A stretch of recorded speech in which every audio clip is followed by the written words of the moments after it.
One of them is special. What was working on the front lines in terms of traditional Chinese medicine?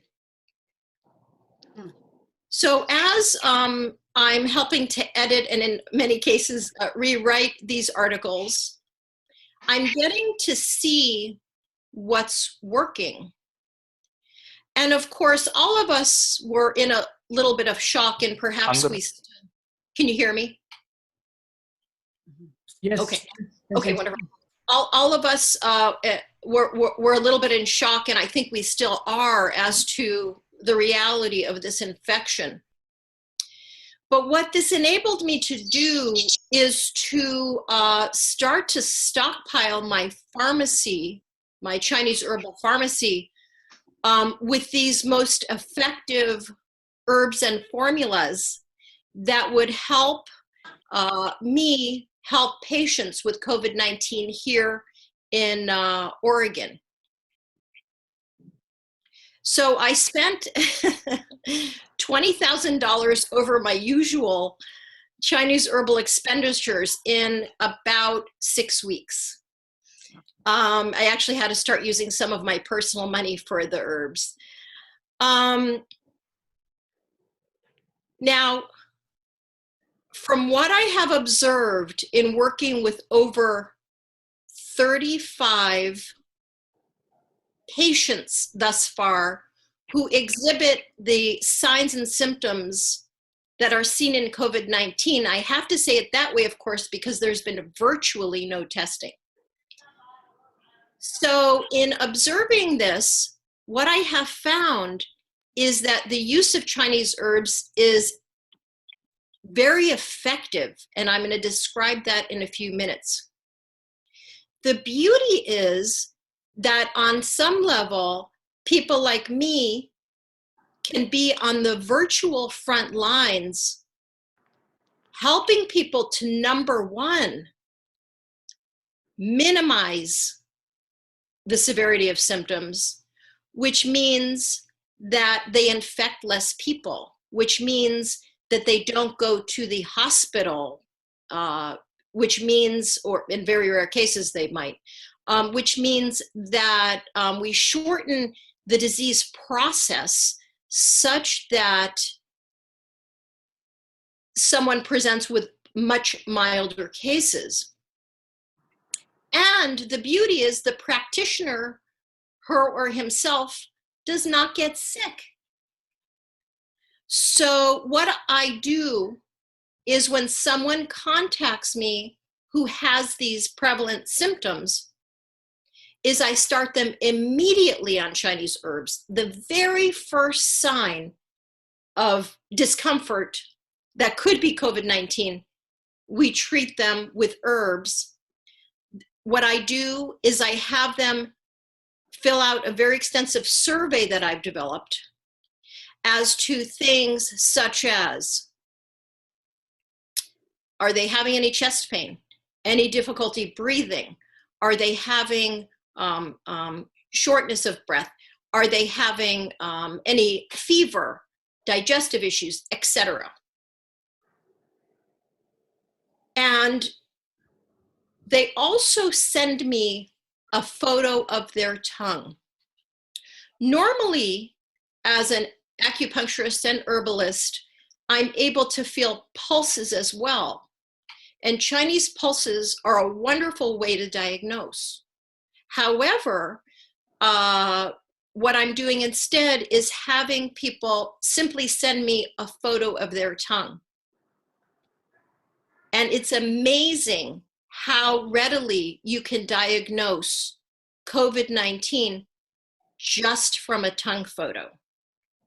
The reason is that the tongue coatings, and I've been reading tongue photos for over 20 years, plus my schooling, so about 25 years. The tongue coating in a patient with COVID-19 is very thick. It's not a thin white layer like we normally see in a healthy patient. It's a very thick coating that tends to be white, not yellow, and tends to be dry. And I'll explain why in a little while. So just to recap, before I get a little bit more into my presentation, in my estimation from how patients are responding, Chinese medicine is an ideal medicine so that the practitioner can be on the virtual front lines of treatment and mitigate symptoms early on so the person feels better, gets better sooner, infects less people in their families, they get to stay home to heal, they don't have to be admitted to the hospital in most cases, and in none of the cases of any of the persons that I've worked with. And then they expose less hospital staff, less other patients at the hospital to higher viral loads. And I'm sure I'm missing some pieces, so if you think of anything, type it right in, but it's actually amazing. When I first started reading these reports out of Wuhan, first of all, my first thought was, I hope this is contained. And my second thought was, I wonder if I can treat this. So, frankly, I was scared. Traumatized is not too strong of a word. As a practitioner who's used to taking very good care of my patients for over 20 years, I was afraid.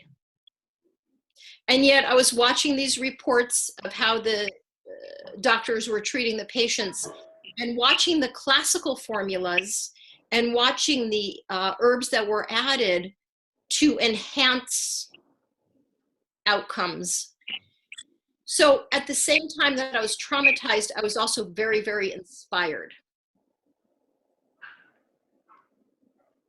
So when my first case arrived, literally on March 13th, I got an email from a patient that he was quite ill. I dove right into using the same formulas and strategies that I had learned in my over 20 years of practice, but specifically from these doctors in China. And I would say that because of the insidious nature of this infection, even with my over 20 years of experience, helping COVID-19 patients is at the very maximum level of my skills. So what I'm saying here is that I think Chinese medicine is essential, but one also has to be a very, very savvy herbalist. Most acupuncturists in the United States dabble in Chinese herbs. I think there are only a small percentage of us that take the herbal medicine as seriously as we do the Chinese medicine. And thankfully, I had that background before doing this, because otherwise, I don't think I could have done it if I were a 1, 2, 5, 10, or 15-year practitioner. It took everything that I've got, all of my resources to do this. I also had the benefit of excellent presentations by John Chen. He's an acupuncturist, herbalist, and Western pharmacist at Lotus Institute of Integrative Medicine in Los Angeles, and his sister, Tina Chen, both my esteemed teachers, along with wonderful teachers over the course of my life. I'll include 2 more, Dr. Richard Tan, who's now deceased, unfortunately, and Dr. Jimmy Chang, who is my pulse and herb teacher. So I have to say, thank you. I couldn't have done it without you. So let me go ahead and launch into my discussion. And please let me know if you have any questions, because I think your questions will help me to take my work a step further and thereby help the world through Chinese medicine to figure out the most safe way to treat this virus, not only for the patient, but for the many practitioners, some of whom are actually dying.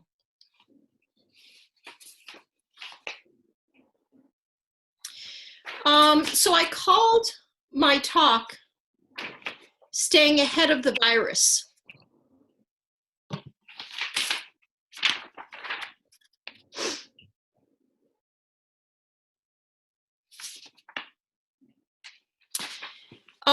And then I realized that every time I would get a list of the symptoms from my extensive report and the tongue photo from one of my patients, I would hold them side by side and look at symptoms and look at tongue, and look at symptoms and look at tongue. Age of the person, how long they've had it, whether it's digestive or respiratory, and look back at the tongue. Symptoms, tongue. And I would study very carefully, as if every single formula I made, someone's life depended on the outcome. And with my patients, as I said, the key to helping them is to start treating immediately the moment they get sick.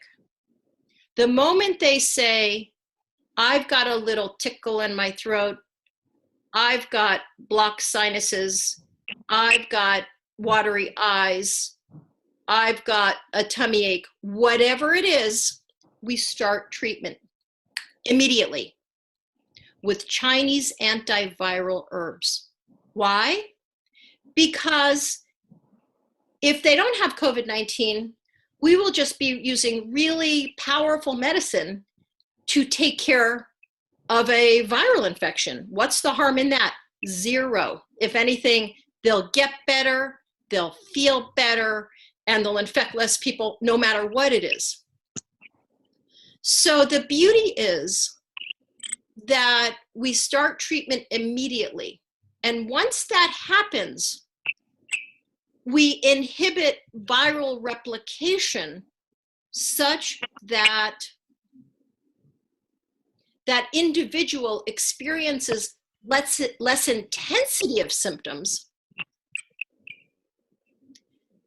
so that we spare not only their lungs the intensity of this onslaught of a cascade of events, but systemically, it doesn't go deeper in the body when it works well, which it seems to have done for my patients. In Chinese medicine, it can be explained this way. When a pathogen attacks, it first attacks a surface, maybe nasopharynx, throat, eyes, what have you.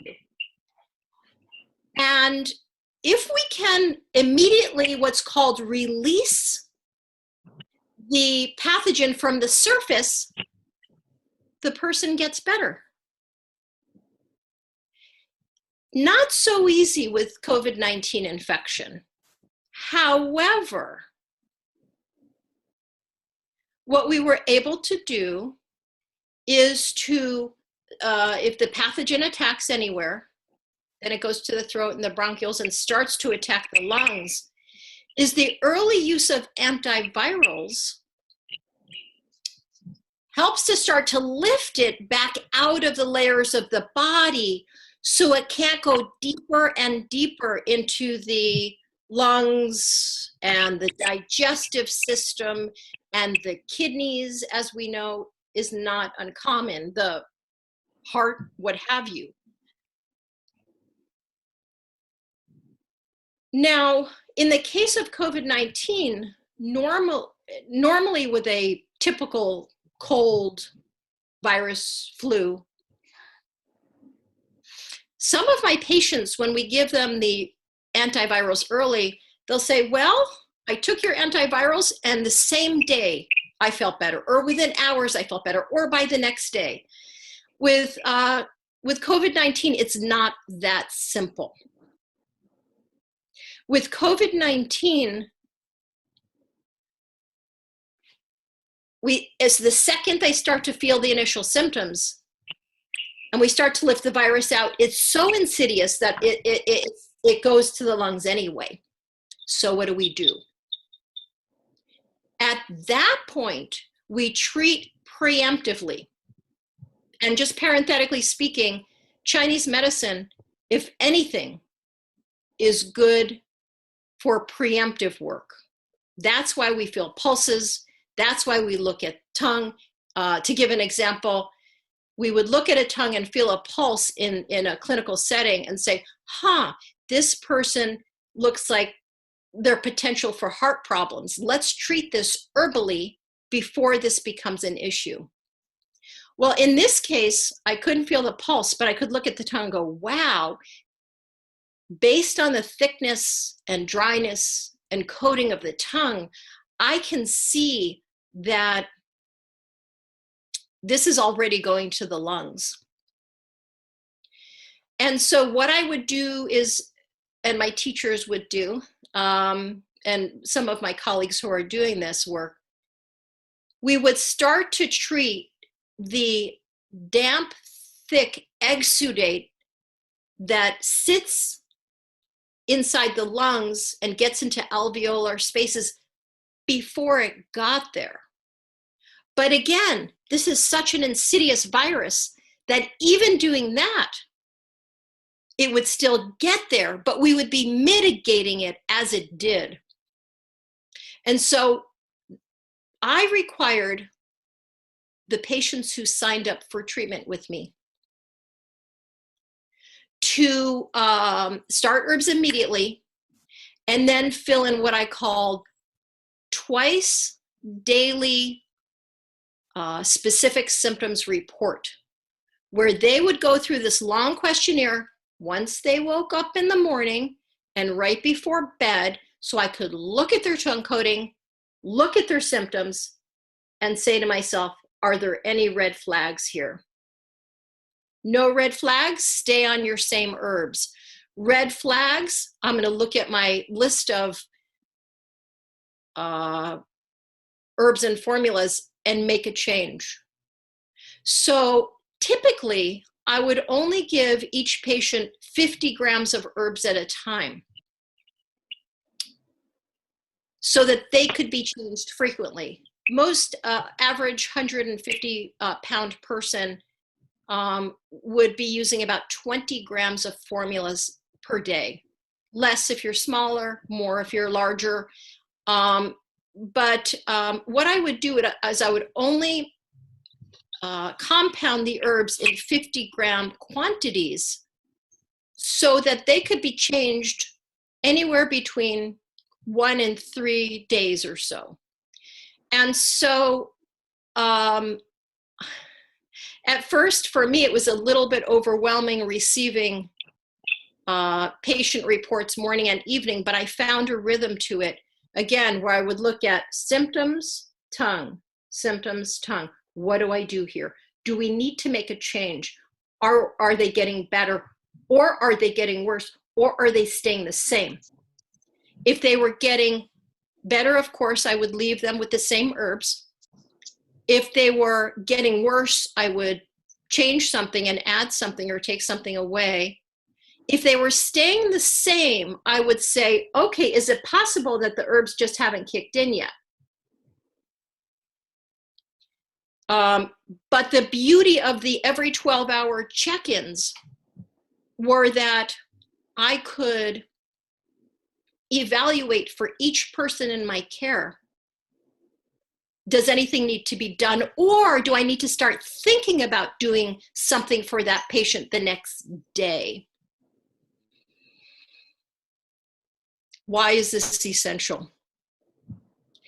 Because in the reports, we see that from the time of initial symptoms to the time of potential death could be a mere 17 days. So in my practitioner body and mind, that's for me where the trauma initially came from. Okay, somebody contacts me. I've got to keep them alive and well. And I've got way less than 17 days, because if they start to go down that path and they end up in the ER, there's virtually nothing that can be done for them from what we had seen and are still seeing with Western medicine. All due respect to Western medicine, I consider myself, over all of the years I've been practicing, an integrative medicine practitioner. So as soon as someone would get COVID-19 or, any challenging health issue, I would say, okay, I'm happy to work with you, but please contact your PCP, your primary care physician, so that we can use an integrative medicine approach so that we make sure we take optimal care of you. Well, of course, with COVID-19, even as much or more than any other time, as soon as a patient would contact me, I would say to them, okay, let's start these are the herbs I want you to start immediately. And we got them the herbs, or ship them the herbs overnight if that was needed. And then I would say, and immediately contact your PCP and let them know your symptoms and try to get tested. Well, there was virtually no testing. Of the initial 34 people that I started to work with, all of whom are now all better with no hospital visits and thank God no deaths, I asked them each to contact their primary care physician to get tested and to get monitored. And in virtually every single case, I think maybe one or two people were able to get in to see their doctor. The doctor simply said, sorry, there are no tests. And I really, they basically didn't want them coming into their office to infect their office staff or other patients or themselves.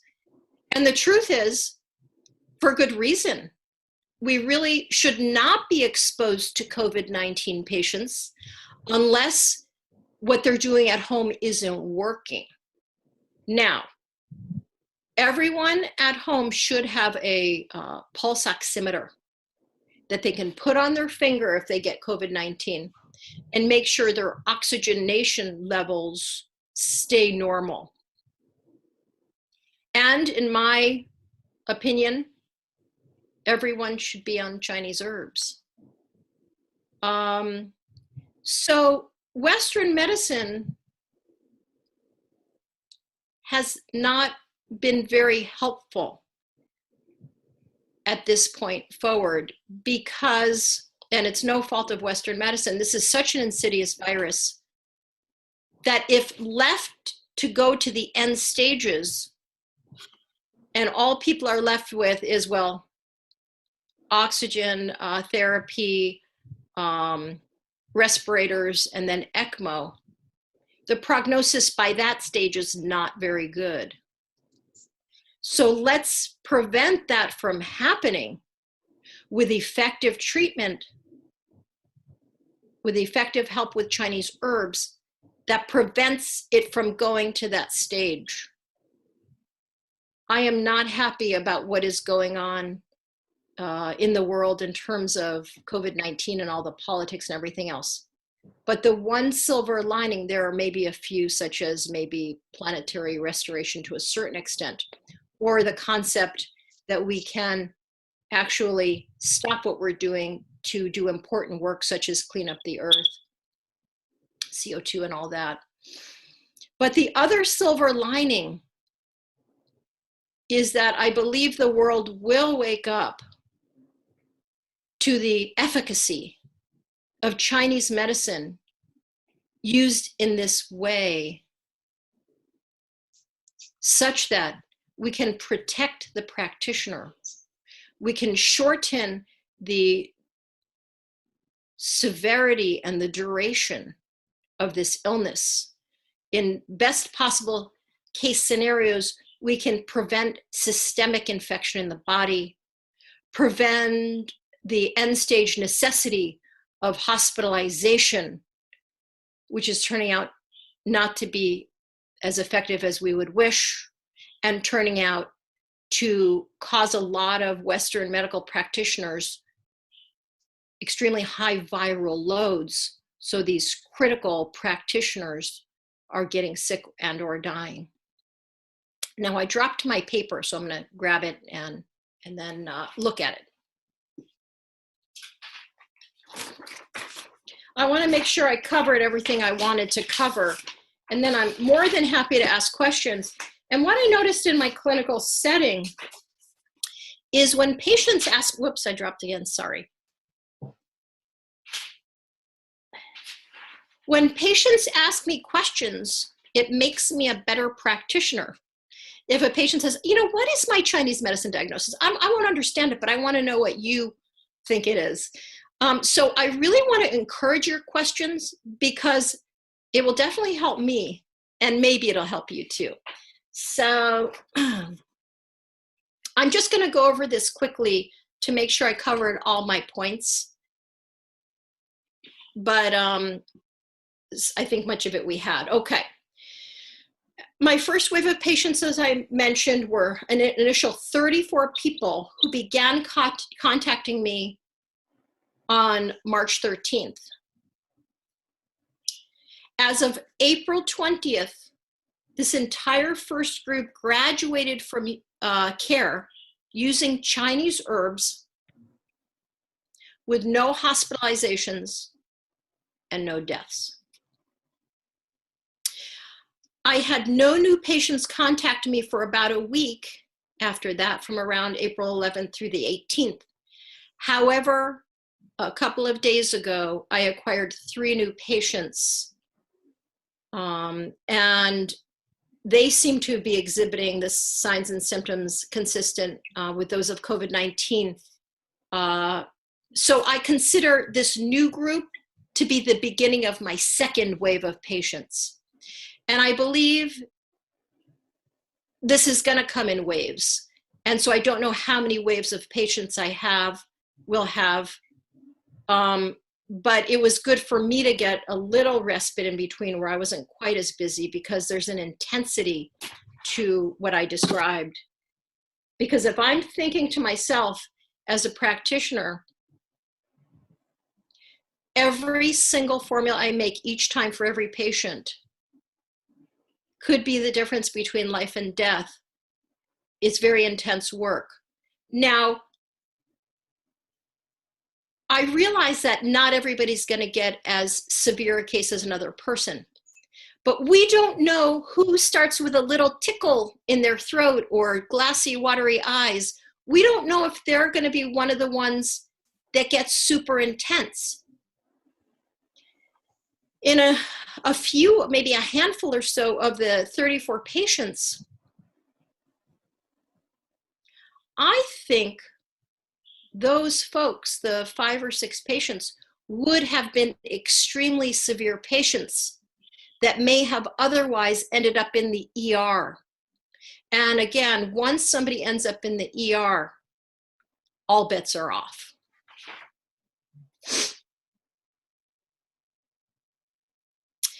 With the first wave of, and I'll only talk about the first wave of patients because the second wave is new and few so far.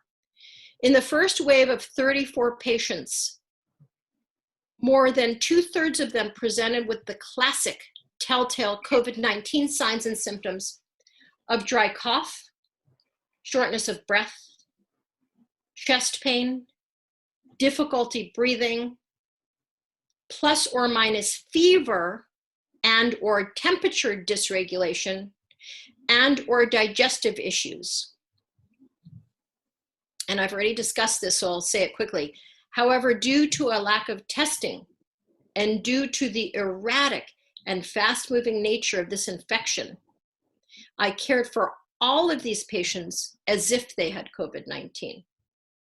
To add insult to injury, so to speak, in addition to a lack of testing available, my patients' PCCs did not want these patients to come into their office. Rather, they were routinely told to stay at home if they had symptoms and only go into the ER if their breathing difficulties became severe, which, as you know, is not atypical with COVID-19. So I just want to pause for a moment. Imagine being home, not feeling well, and you start to feel difficulty breathing.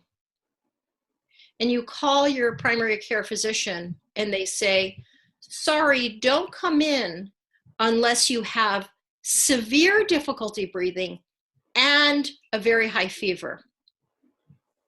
You had to meet that criterion. As if difficulty breathing, severe difficulty breathing is not enough. How does that feel? Well, I had one person contact me. She wasn't my patient yet. I had one person contact me one evening saying that she was on the way to her, can you see me, you guys? Okay, good. Yeah. Something changed. Saying that she was on the way to the ER. So I don't know this person. I haven't met her. She says, I'm on the way to the ER because I'm having a 7 out of 10 difficulty breathing. And I said, yeah, go to the ER for sure. She goes to the ER. They run some blood tests and this and that. And then they send her home with nothing. No oxygen therapy, no inhaler, nothing. She went to bed that night still with a 7 out of 10 difficulty breathing. I assumed she was at the ER and would spend the night at the ER because I did not know her. I had never heard of her before. They sent her home. And then the next morning she contacted me and said, I was sent home with zero help. And I wondered if I was going to make it through the night.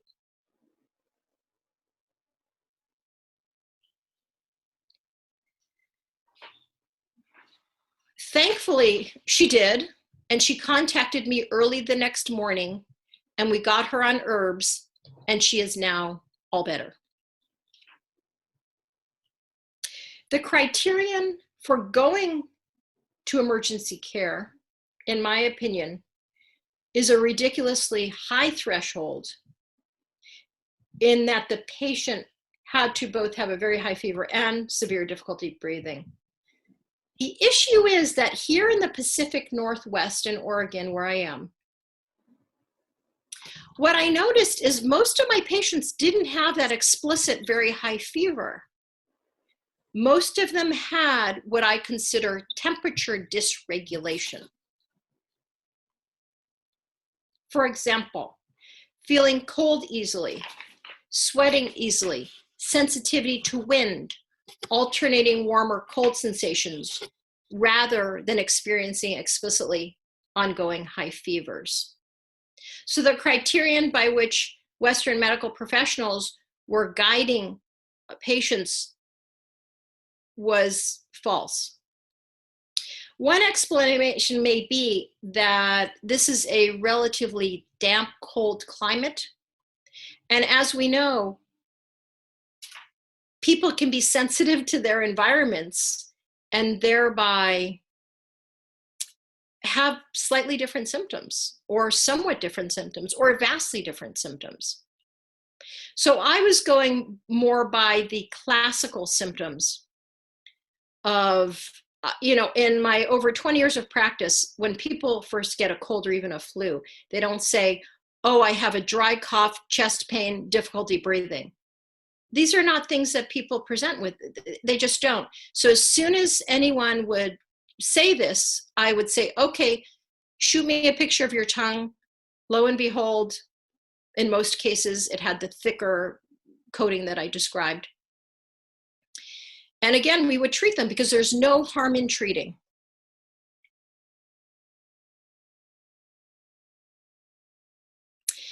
In Chinese medicine, we have learned through the work in China and here that COVID-19 infection, this is the Chinese medical diagnosis, is considered a damp, cold toxin invading the lungs.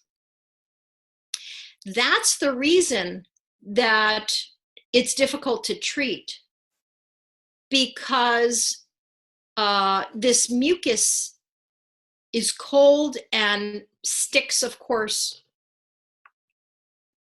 to the surface of the lung and interferes with surfactant and thereby the exchange of oxygen. Now, the COVID-19 disease can also cause other systemic problems throughout the body.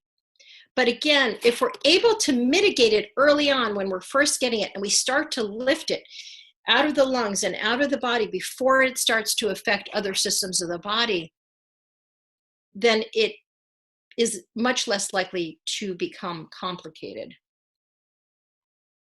And we may short circuit some of the systemic symptomology and spare the lungs significant damage. That's key, because even if you can help some of the patients who go into the ER with end-stage care, such as respirators or ECMO, they're likely then to suffer significant lung damage based on, I believe, the complications of the illness itself. And I don't know enough about this, so I'll say this with reservations, and possibly via the use of the ECMO itself, but I don't know. I'm not a Western practitioner, so that's just an uncertainty I'm putting out there. My overall strategy was initially prevention. Let's get these immune systems of my patients as strong as possible so they could resist becoming ill in the first place. Well, there was some controversy about this. There was controversy as to whether or not it was a good idea to get an immune system stronger, because due to the cytokine storm potential, you don't want an overactive immune system. Well, the way I solved this problem for myself was I decided that it was important for my patients to have a very potent immune system to prevent, so that if an invading germ entered the nose, eyes, or mouth, that their body could mount a very, very strong response to protect them. So up until the point that they would get sick, and what I would call prevention, and hopefully keep from getting sick, I had them on very powerful Chinese herbs and medicinal mushrooms and vitamin C, D, zinc, that kind of thing. But the moment they would start to get sick, I would take away all of those, so their immune system would then become more mild or moderate in response, so they wouldn't overmount a response to this invasion of the COVID-19 infection. So I kind of took a two-stage look at that.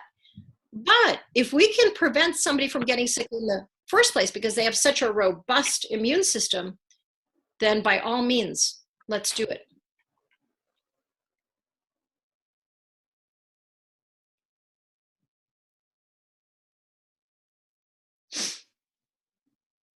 However, when someone got sick, my stepwise strategy, and some of this is Chinese medicine language, so forgive me.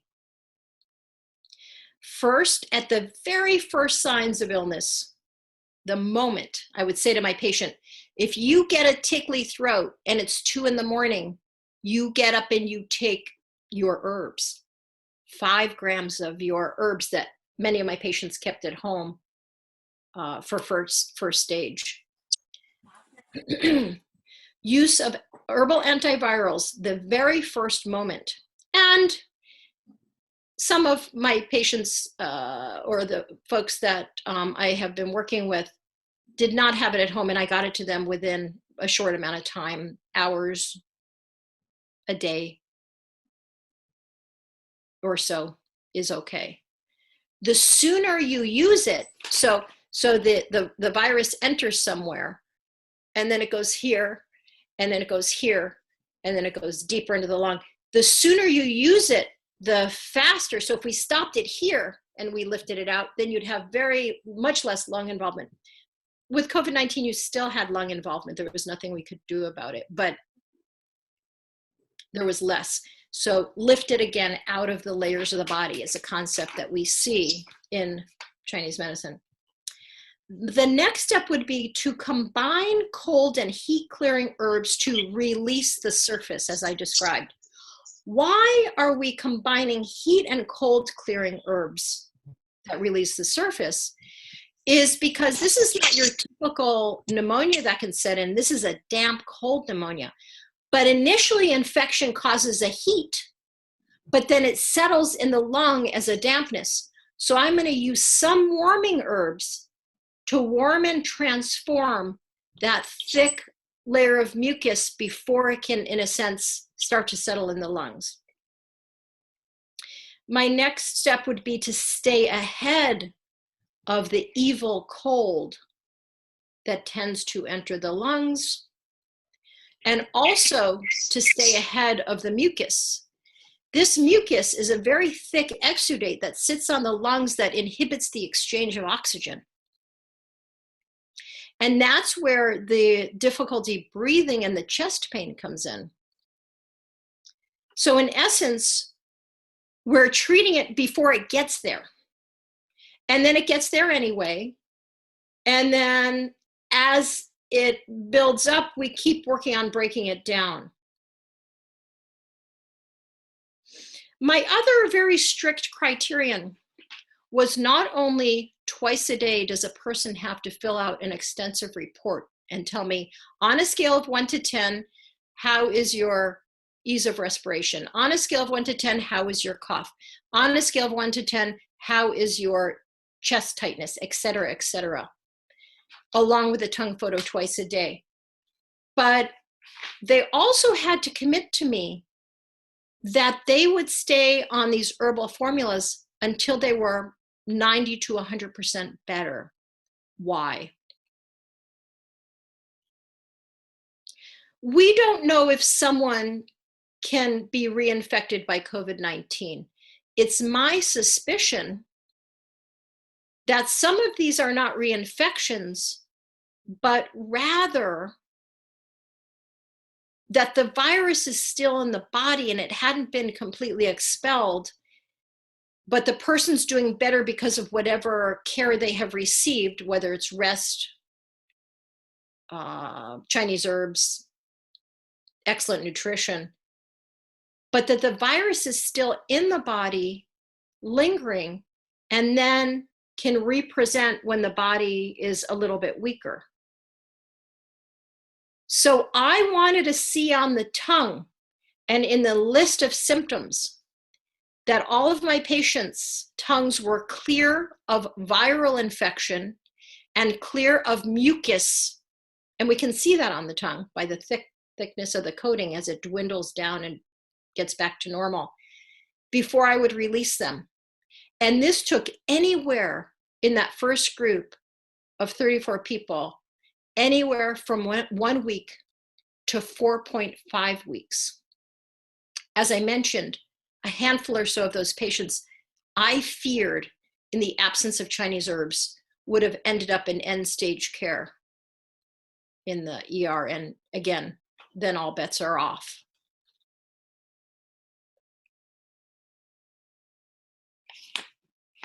Okay, so more than halfway through here.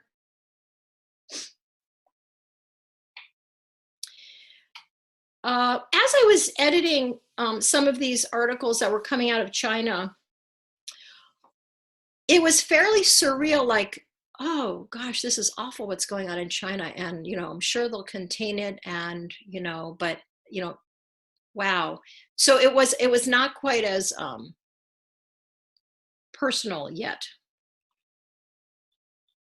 Certainly I was compassionate, but it wasn't affecting the patients that are in my care immediately. And so I was more in awe and fear than I was personally responsible.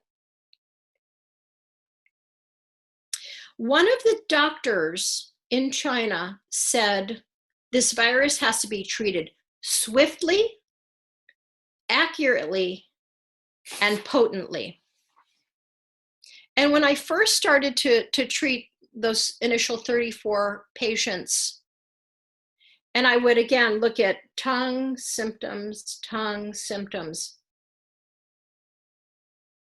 and would do my best work in terms of designing a Chinese herbal formula,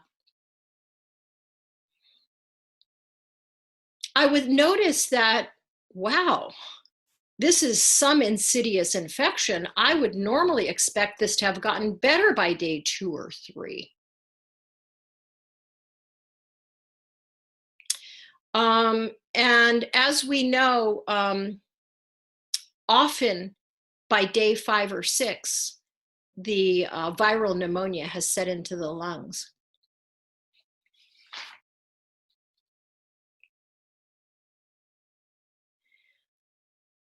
But it wasn't until my hands-on work with patients that it sort of hit me like a ton of bricks that, oh, swiftly, accurately, and potently.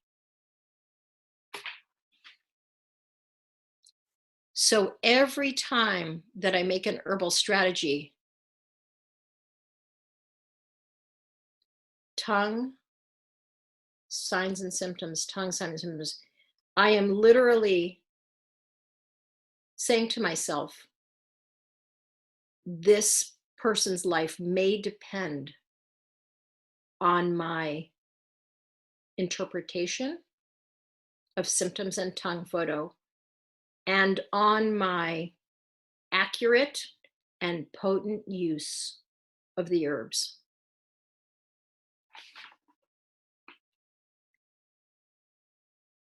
And just a little side note there. I never wanted to be an emergency doctor. I didn't really sign up for that. And I didn't even expect to find myself in this situation. If I hadn't had the over 20 years of clinical experience, including as an herbalist, and if I hadn't had the privilege of helping to edit and rewrite those articles and interviews, I might have chosen to sit this one out, because my body constitution does not really meld well with emergency medicine. I'm more of a contemplative person. And but what I realized was that one of my spiritual teachers, Eckhart Tolle, you may know, says, it's not what you want, it's what the universe wants from you. And what I realized was that I was ideally aligned to start working with COVID patients. But it really has, it's been very challenging, because in the past I've been able to say to my patients, you know, we're going to do our very best, but if you still are uncomfortable, I'm going to send you to your doc so your doc can listen to your lungs and maybe do a chest x-ray. And it's via the CT scans in China that they were able to see what's called ground glass opacity, which was confirmation for COVID-19 viral pneumonia. Well, none of my patients had that benefit. The CT scan was literally tongue. I hate to be repetitive, but signs and symptoms. So I felt like I had to have this energetic CT scan because none of my patients were being seen by their doctors, nor were they being given any tests, so that I could then see, oh, okay, if this were a CT scan, this person's lungs are now clear. Okay. Almost done here. As I mentioned, not only are we treating swiftly, accurately, and potently, I'm also using a fairly high dose of herbs, as I mentioned, about 20 grams per day for the average 150-pound person. And what I had people do is take their herbs 4 times a day. So it was approximately 5 grams 4 times a day, plus or minus, depending on the size of the person. And that's a nice hearty dose. Fairly quickly, I started to see what was working, repeated and fine-tuned it, of course, with variations depending on individual presentation. Even with this level of highly focused attention on each patient, and it was all I was doing for a while, I had been working 12 to 15 hours a day during this time. My children, who thankfully are teenagers now, can cook for themselves and clean for themselves.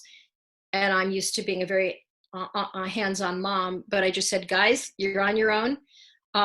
So even with this level of highly focused attention on each patient, there were still times that their progress was 2 steps forward, 1 step back due to the insidious nature of this infection. However, ultimately everyone healed. And when I looked at their tongue and their symptoms, I could see the tongue was clear from the thicker, white, dry mucus. It was also clear tongue body from the redness underneath, which denotes infection. So I knew we cleared the infection and we cleared the mucus that was sitting on the alveolar spaces. Okay, last statement here. And I'll just repeat. Experienced traditional Chinese medicine herbalists, and I emphasize the word experienced, are optimally suited to use telemedicine and tongue diagnosis to distally help patients with COVID-19, especially to work with them in the early stages to keep it minimized to that early stage and prevent the severity of symptoms and mitigate the need for end-stage hospital care.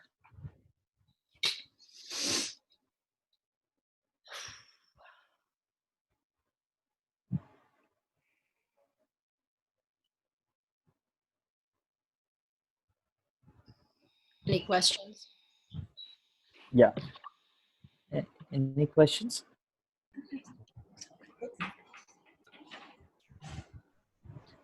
I had a quick question. Yeah.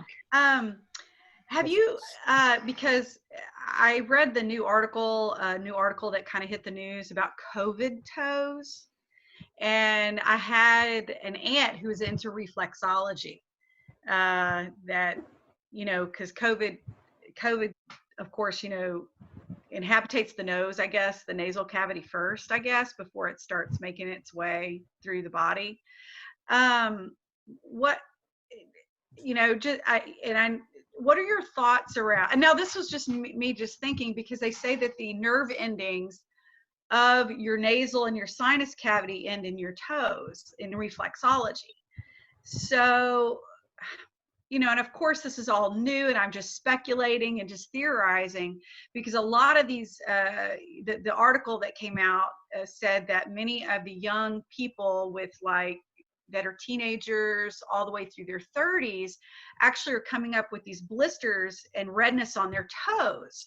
But that's the only symptom that they have, and they're finding that they're testing positive. Well, I shouldn't say all of them are testing positive for it, but the small sample that they've seen with these COVID, what they're called COVID toes, it's like this rash on the end of the toes. So also there's been a report coming out with some of the symptoms where the patients have this buzzing sensation, that sometimes when viruses attack the nervous system or the nerve endings, they can attack, they cause this this buzzing. I don't know how to explain it. The article had described it.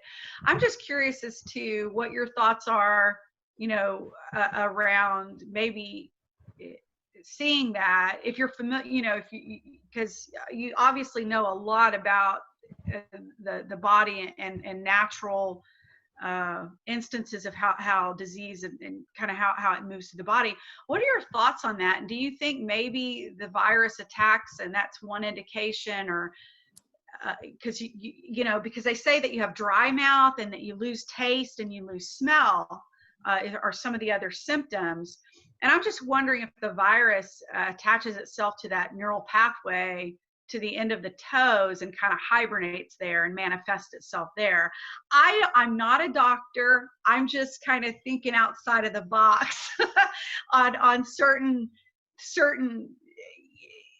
from what I know, because I work with a bunch of neurologists, and how the human brain and the SYNGAP protein is actually the most abundant protein in the brain that has so many neural circuits and, connecting to so many things in the body, right? I don't know. What are your thoughts on that? I'm just speculating and speaking in hypotheticals, right? So just kind of what you think of that, and if you've read anything around what COVID toes are.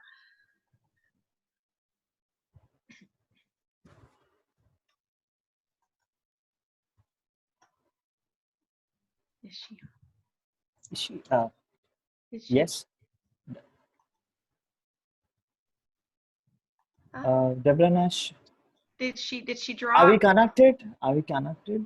I see the name, but I don't see the video. Yeah, it's the same. She missed my question. Does anybody know?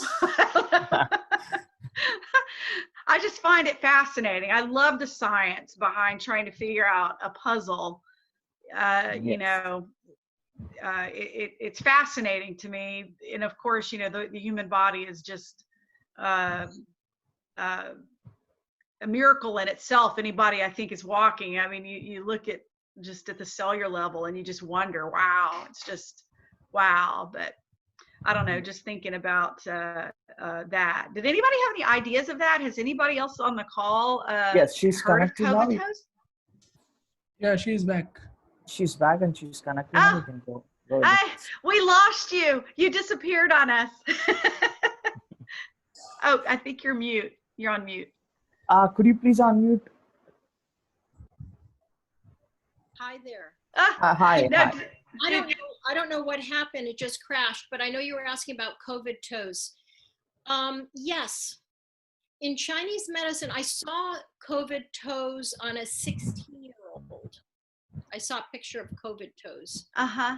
And it correlated, interestingly, with the channels that we would expect it to correlate with in terms of lungs, stomach, and other places. And I don't know what other people said about this.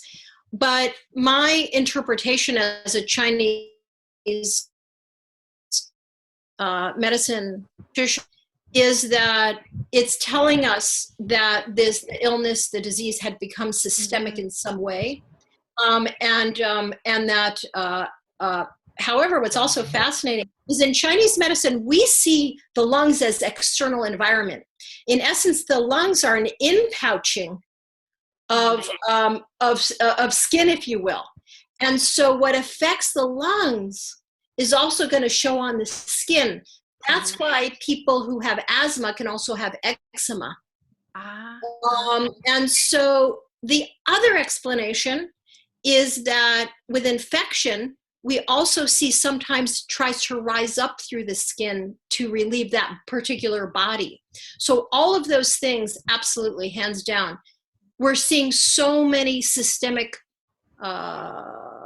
issues, problems, health concerns with COVID, such as you've heard, kidney, heart, liver, even brain.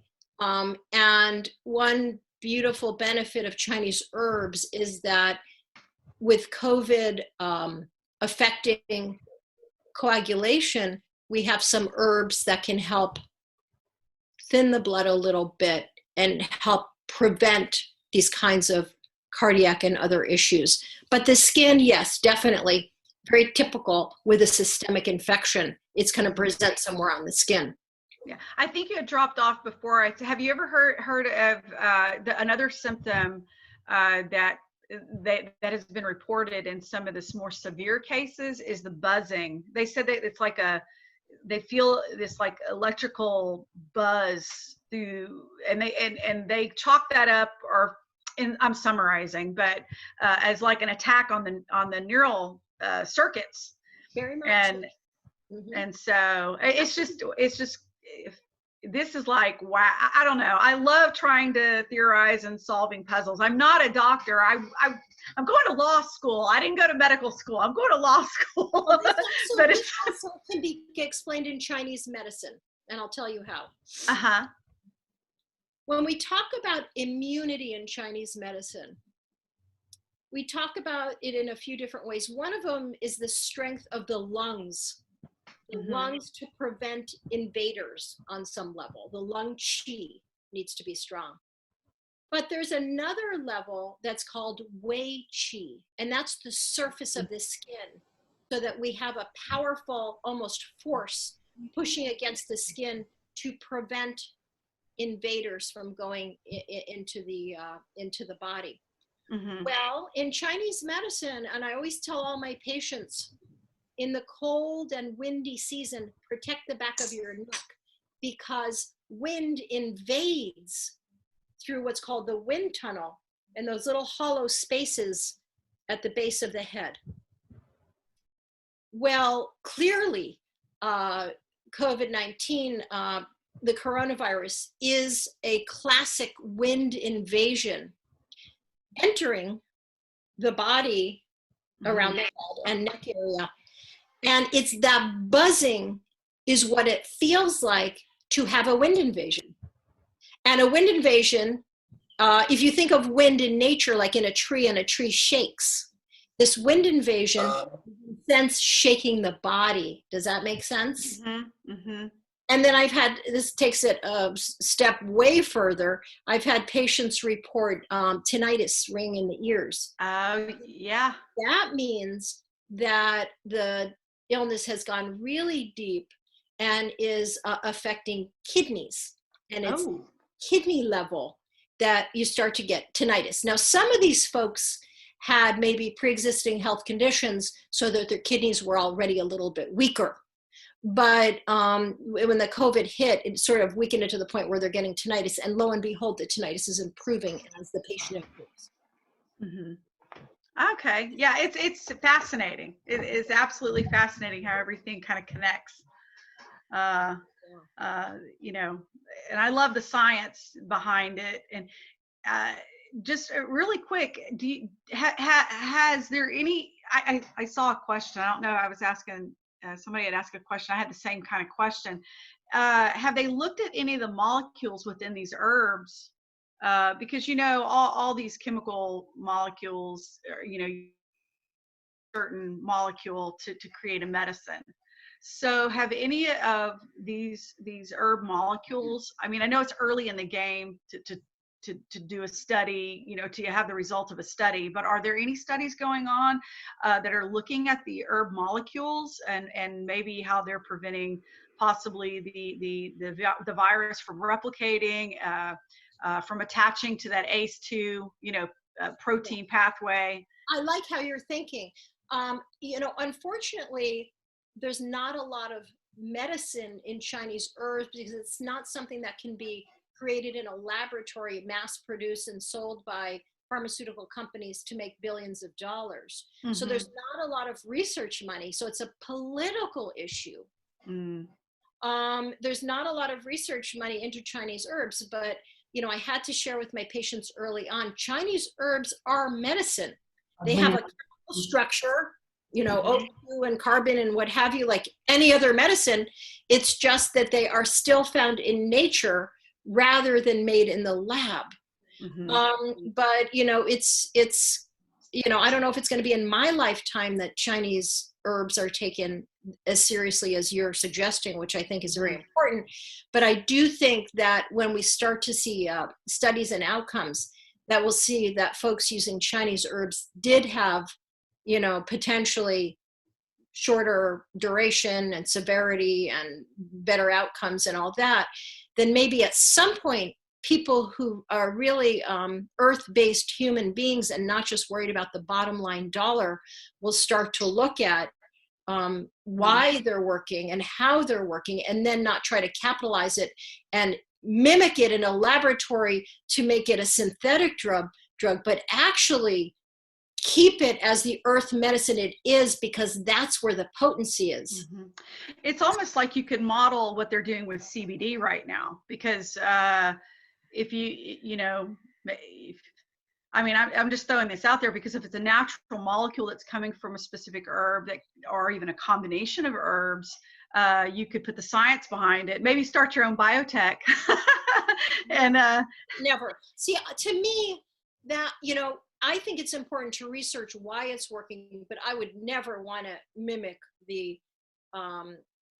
what comes in the natural state in a laboratory, because I think it would not only lose, I think it would lose effectiveness. Like extracting it like they do just the CBD to remove the THC kind of thing. I don't know about that, because I don't know much about marijuana. I never have, and it's not one of my interests. But what I do know is the whole of a Chinese herbal formula that's constructed well is greater than the sum of the parts. And there's so many different components going into it. When I design an herbal strategy for someone with COVID-19, there may be upwards of individual herbs. So it's custom. 70 to 90 different herbs in there. Now, can you then take apart each of those plant material and see what is the chemical makeup and then reconstruct that? I hope that that's not going to happen, because I don't think it will really work. And then again, we're mechanizing medicine, which is what's destroying the earth. We're mechanizing medicine. We have to accept medicine for the beauty of what it is, rather than trying to make money from it. And I appreciate your question, and I'm not. No, I understand. I'm just thinking of, on the scientific level of being able to, but you're saying it's more of a customized for it's precision medicine, basically. Bingo. On a level of using different parts of plants and things to specifically cater to that individual. So I totally understand that. I think that nature is too perfect to mimic her. So there's no way we can do in the lab what nature provides us via Chinese herbs.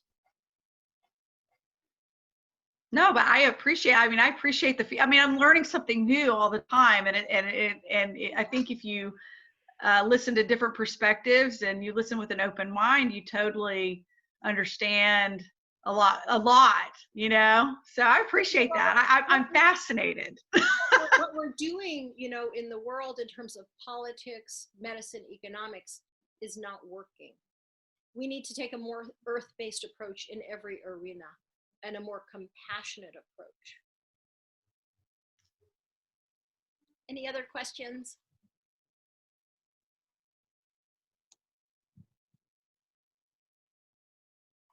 I don't see a question box, so let me know if I'm missing anything.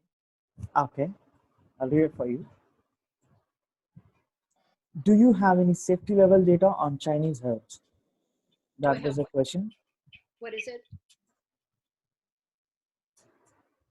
Do we have any safety level data on Chinese herbs? That was the question asked by one of our delegates. Do we have, let me see if I can go to my questions because I'm not hearing as well. Okay. It'll be on the chat. Yes. Oh, look at chat. Okay, thank you guys. I'm a techno moron here. Safety level data on Chinese herbs. Yeah, good question. So the FDA in the United States regulates Chinese herbs as a nutritional supplement.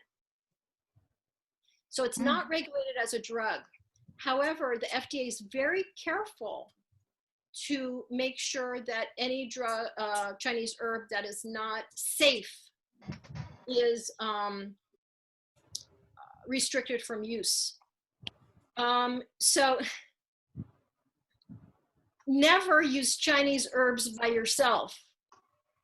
Only a very experienced practitioner should be recommending Chinese herbs. So I know, and my colleagues know, and my teachers know how much of an herb is safe. For example, when I'm designing an herbal strategy, sometimes 5% of my entire formula will be a certain formula, which means that you're getting a very small amount of this particular. But one has to study Chinese herbs and practice Chinese herbs for many, many years to be able to do this. So safety level data on Chinese herbs, yes, if you're an expert. Otherwise, don't use them. Now, having said that, there are a few standard formulas that if I were to make, a global statement, people could start using and it would be safe if they get a virus. But, I can't make any blanket statements. I think the reason that my patients responded so well is this was very customized. Remember, twice a day, I would check there and I would fine tune whenever necessary. Now in China, they were so busy at one point that they started to use a classic formula over and over and over again because they didn't have time to do what I did. Remember, I only had 34 patients and now I have a few more. But they were dealing with hundreds and thousands of patients, so they used a standard formula. But, safety is relative to the hands of the person who is recommending them. Okay. And then I see another question. Did you find any breathing difficulties or any other problems in treated patients? Do you mean after they were treated? I'll answer that without knowing. Yes. Virtually yes. all, yeah. Yes, after the treating. Oh, after? No, because again, I'm making sure there's no more thick tongue coating. There's no more red telling me that there's infection. What's interesting, and also remember, if we treat early, they're not going to those severe stages of lung damage. Okay. However, this is such a thick mucus exudate that coats the lungs that it took people a while to start coughing and to coughing up the mucus. And some people still had some tightness even after the infection was gone and the tongue coating looked better. And that's just going to take time to clear. But the shortness of breath went away. They might still feel, my upper right quadrant or whatever it was, I feel this discomfort. But no more breathing difficulties, a little bit of congestion or tightness or whatever. As especially in those handful or so of patients that I thought would be very, very severe in the absence of Chinese herbs and up in emergent care. Exercises give relief. Few cases asymptomatic. So in terms of the yoga breathing, yes. And in fact, they found in some of the studies, you probably read some of the articles, that somebody would come in with difficulty breathing, and instead of putting them on a respirator, they would put them on one of those massage tables made for pregnant women where there was a cutout for the belly. And by changing the person's body position and giving essentially the lungs more space, the person in some cases did as well or better than they did on a respirator. And so just on Wednesday, I'm a Qigong practitioner and a yoga practitioner, but on Wednesday I started doing online Qigong classes, and they're free. So if anybody wants to join me, it's 11 o'clock Pacific Standard Time on every Wednesday for a total of 9 times. And we did a lot of breathing exercises. So yes, employing yogic and Qigong Taoist breathing exercises can be very helpful to help the exchange of oxygen, especially at those most dire times. And then I'm going to read something else here. Few cases are asymptomatic. So is it necessary to get tested for every single person to confirm cases? I wish it were, but there are no tests still here. And the silliness is that they're not testing anybody in my area, but they're saying, oh, there are only 35 cases in my county. Well, we know that's not true. I had 34 patients myself. Yes, it's essential for people. Oh, I don't think asymptomatic people should be tested because should everyone be tested? That would be great. But we don't know when to test somebody if they're asymptomatic, so we don't know when they will start having COVID-19. So certainly testing would show that we live in a civilized as opposed to a barbaric society. But here with our current administration, we're living in a barbaric society. Do I have any experience in treating, what is remind me that's a drug and azithromycin? Yeah, the one that Trump wanted to use. I'm not a Western doctor, so I cannot comment on that. But what I can speak is from my personal experience.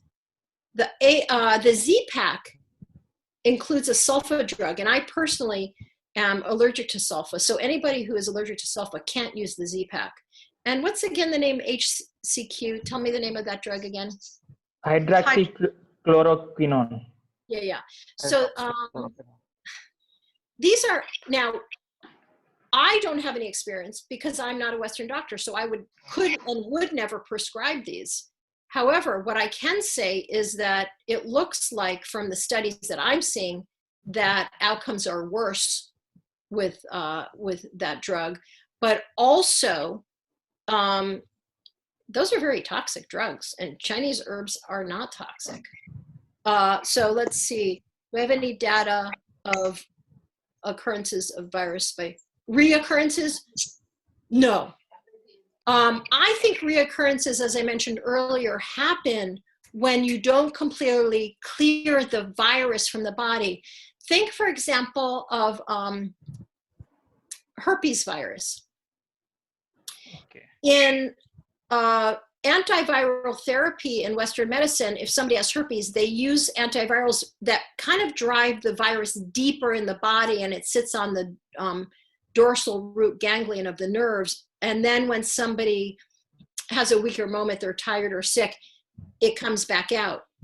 In Chinese medicine, the antivirals lift the virus out of the body, so we're trying to clear it entirely. And thus, before I dismiss someone from my care, and I think some of my patients were a little overwhelmed by how vigilant I was, I am looking at symptoms and looking at tongue presentation and going, am I absolutely certain that they're ready to be released from care? And it wasn't until that moment that I released them. Okay. Do I have any data reoccurrences? So I don't think that under the care of a very experienced Chinese herbalist, there will be reoccurrences. Now, whether or not there are reinfections is another story. We don't know that yet. Apparently, this virus does not have a high rate of mutation. So I wouldn't expect someone to be able to get this same virus twice, just like most viruses, but we don't know for sure. Okay. How many days required to treat the patient with COVID-19 using Chinese herbs? As I mentioned, my patients were anywhere from 1 week to 4.5 weeks.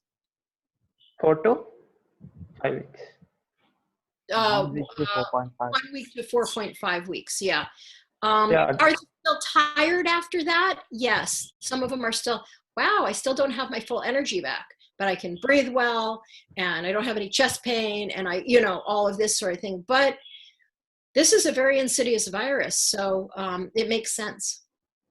Okay. What is the dosage regimen of herbs, Chinese herbs? About 5 grams 4 times a day for a 150-pound person. And sorry, I'm using pounds. Okay. Can we take with food or any time? Say that again. Can you type your question? Yeah, sure.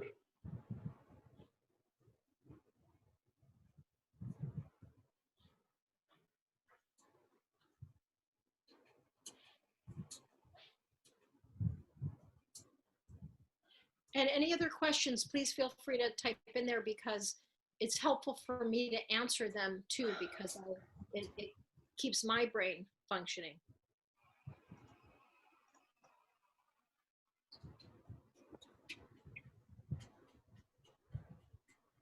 Yeah, herbs can be taken with food. They are maybe slightly more potent without food, but anybody who has a sensitive tummy, it's fine to take it with food. Absolutely. So I would typically have my patients take their herbs 4 times per day, sometimes 5. And then as they're getting better, maybe when they're 90% better, I let them drop down to 3 times a day. Okay. Did I answer the question? Yes, of course. Yes. Okay. Okay. Do we have any questions? Yeah. Okay. Right now. Thank you, Debra Nash. Thank you for your wonderful presentation. Your experience, you know, it matters well, and this helped our delegates very much. And Monica, well done. It's a pleasure to have you in the webinar, and I appreciate your interest towards this COVID-19 prevention. Okay, thank you so much. Well, And, thank you. Thank you. We'll be sharing all the feedback, videos, and the content with you. And we are done with the session today. Thank you for joining us. Thank you so much. Thank you all the delegates. Thank you for joining us. I thank each and every speaker who have given their experiences, you know, their ideas and their expertise in dealing with the prevention of COVID-19. Thank you so much. Okay. Thank you. Thank Have a you. good day. Mhm.